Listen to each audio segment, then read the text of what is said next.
हाय दोस्तों, welcome back cooling hub channel. This is your HVAC trainer. दोस्तों, आज का हमारा टॉपिक है ट्रांसफार्मर क्या है। ये विद्युत या इलेक्ट्रिसिटी सेमेस्टर में आपका बहुत इंपॉर्टेंट क्वेश्चन है। तो चलिए देखते हैं ट्रांसफार्मर क्या है और ये कैसे काम करता है और कितने प्रकार का होता है। तो चलिए क्वेश्चन की तरफ चलते हैं, देखते हैं ट्रांसफार्मर क्या है और ये कितने प्रकार का होता है। किसी भी काम के बारे में बेसिक मालूम नहीं होगा तो उसको हम जल्दी और अच्छे तरीके से नहीं कर सकते। इसी के लिए ये हमने थोड़ा थ्योरी रखा है जिससे आपको जल्दी समझ में आए और आप एक अच्छे मैकेनिक बन जाए। ट्रांसफार्मर एक प्रकार का इलेक्ट्रिकल मशीन या डिवाइस है जो विद्युत या इलेक्ट्रिसिटी एनर्जी को कम या ज़्यादा करने का काम करता है, या इसके द्वारा हम इलेक्ट्रिसिटी एनर्जी को ज़्यादा या कम कर सकते हैं। तो ट्रांसफार्मर कितने प्रकार के होते हैं, तो चलिए देखते हैं। ट्रांसफार्मर नॉर्मली हम इलेक्ट्रिकल में 2 टाइप्स के यूज़ करते हैं। तो दोस्तों, स्टेप अप ट्रांसफार्मर से हम, अगर हमारे पास 220 वोल्ट है तो हम 315 चाहिए, तो मान लीजिए हमें 315 चाहिए, तो हम इस ट्रांसफार्मर को लगा करके हम वोल्टेज को बढ़ा सकते हैं। स्टेप डाउन ट्रांसफार्मर के द्वारा हम वोल्टेज को कम या घटाया जा सकता है। आइए देखते हैं। इन ट्रांसफार्मरों में 2 वाइंडिंग होती है। एक होती है हमारा हाई वोल्टेज लाइन, यानी हाई वोल्टेज लाइन को हम प्राइमरी वाइंडिंग कहते हैं, और दूसरा होती है हमारा low voltage line. Low voltage line को हम सेकेंडरी वाइंडिंग कहते हैं, जो इस टाइप की होती है। तो चलिए देखते हैं ट्रांसफार्मर कैसे काम करता है। मान लीजिए ये हमारा एक लकड़ी है।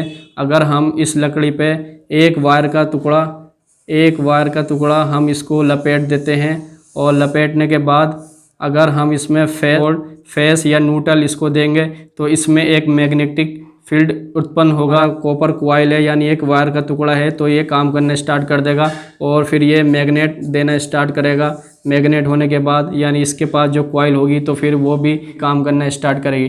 तो आइए देखते हैं दोस्तों, अगर हमें 3 फेस पावर चाहिए तो हमें ट्रांसफार्मर कौन सा यूज़ करना पड़ेगा, तो चलिए जानते हैं, देखते हैं। ये हमारा 11 kV का लाइन है, तो हम इसमें एक स्टेप डाउन ट्रांसफार्मर लगा रहे हैं। तो स्टेप डाउन ट्रांसफार्मर में ये जो कॉइल होती है ये ज़्यादा होती है, यानी प्राइमरी कॉइल आपका ज़्यादा होएगा और सेकेंडरी हमारा कम होएगा। यानी जब हम 11 kV पावर इसमें ट्रांसफार्मर में देंगे तो ये अपना रेजिस्टेंस कम कर देगा, जिससे इसमें एक मैग्नेटिक फील्ड उत्पन्न होगा, और उत्पन्न होने के बाद ये हमारा सेकेंडरी वाइंडिंग है, यानी लो वोल्टेज है, ये 415 वोल्ट देगा। इसकी जगह हम 220 वोल्ट वाला भी लगा सकते हैं। तो चलिए देखते हैं। तो दोस्तों, अगर हमें 3 फेस पावर से 220 वोल्ट में कन्वर्ट करना है तो हम कैसे करेंगे, कौन सा ट्रांसफार्मर लगाएंगे, तो चलिए देखते हैं।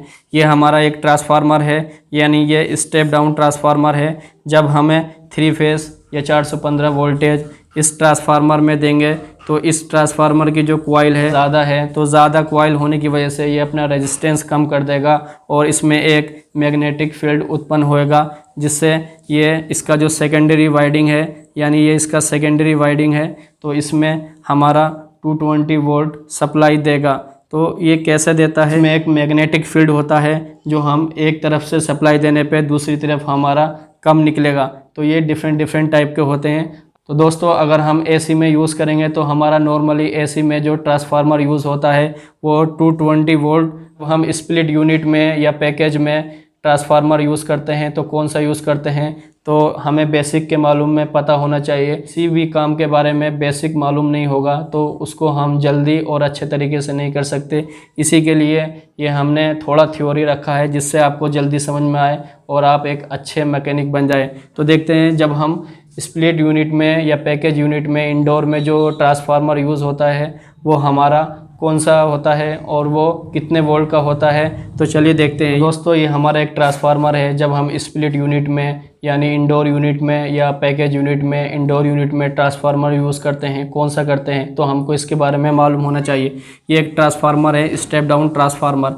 इसके द्वारा हम 220 वोल्ट यहाँ से लेंगे प्राइमरी वाइंडिंग से, और सेकेंडरी से हम 12 वोल्ट AC लेंगे, जिससे हम स्प्लिट यूनिट का कंट्रोलिंग कर सकते हैं। उसमें 220 वोल्ट नहीं दे सकते ग्रिल मोटर में, क्योंकि वो छोटा मोटर होता है और वो 12 वोल्ट या 24 वोल्ट तक होता है, इसलिए हम ये वाला ट्रांसफार्मर यूज़ करते हैं। स्प्लिट यूनिट में जो हम ट्रांसफार्मर यूज़ करते हैं वो 220 वोल्ट का ये स्टेप डाउन ट्रांसफार्मर यूज़ करते हैं। इसका काम क्या है, ये 220 वोल्ट प्राइमरी से लेकर सेकेंडरी में भेजता है, यानी 12 वोल्ट AC टू DC भेजता है, जिससे हम इंडोर यूनिट की कंट्रोलिंग कर सकते हैं, जिससे हमारा रूम सेंसर, कॉइल सेंसर और स्विंग मोटर चालू होती है।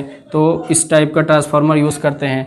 अगर हमें DC ट्रांसफार्मर चाहिए तो हमें क्या करना होगा, तो उसके लिए हमें एक स्टेप डाउन ट्रांसफार्मर की ज़रूरत पड़ेगी। इसकी जब कॉइल में ये एक ट्रांसफार्मर है 220 वोल्ट AC सप्लाई देंगे तो ये DC आउटपुट निकालेगा। आई होप आपको समझ में आ गया होगा ट्रांसफार्मर क्या है और ये कितने प्रकार का होता है। तो ट्रांसफार्मर नॉर्मली हम दो टाइप के यूज़ करते हैं, step up transformer, step down transformer. Step up को हम जहाँ पे हमें वोल्टेज ज़्यादा चाहिए वहाँ पे इस्तेमाल करते हैं, और स्टेप डाउन ट्रांसफार्मर के द्वारा हम वोल्टेज को घटा सकते हैं।